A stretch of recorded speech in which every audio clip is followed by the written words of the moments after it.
المستجدات ديال السوق الدائم ولا التيمة.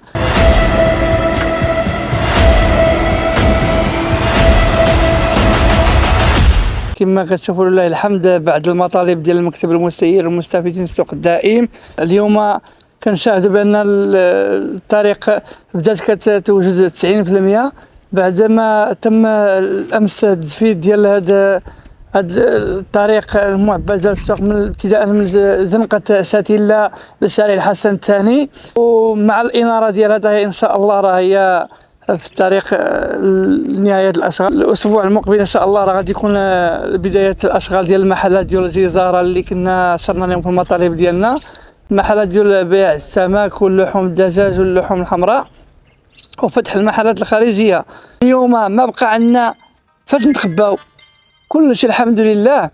المطالب ديالنا تحققوا من عند السلطه المحليه وعند المجلس الجماعي. كيبقى الدور ديالنا كمهنيين رجعوا الاماكن ديالنا. راه ان شاء الله من هنا شهر 11 راه غادي يكون الالتحاق بالسوق الدائم. رسالتي كما كنقول للساكنه ولا التيمه، يحاولوا يشجعوا هذا الباعه اللي هما ان شاء الله غيتحولوا من واحد الاماكن اللي مولفين كيدخلوا فيهم كثر وغيجي للسوق كيبان ليه بانه غادي يرتاح. خلينا نحاولوا يتعاونوا معاهم وباش ينجح هذا السوق النموذجي في ولاد التيمه.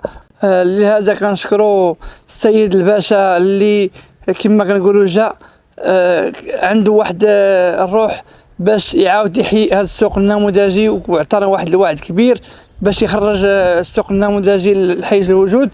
ولهذا راه كان عندنا واحد اللقاء مع السيد قائد المقاطعه الرابعه والسيد الباشا والسيد قائد مقاطعه الكرسي باش تكون واحد الحمله شامله في المدينه، لان الدياس ولا الجماعه راه صرفوا اموال على السوق النموذجي، ولهذا باش غادي ننجحوه باش تكون واحد الحمله تطهيريه في المدينه لانجاح هذا المشروع الملكي ان شاء الله الرحمن الرحيم.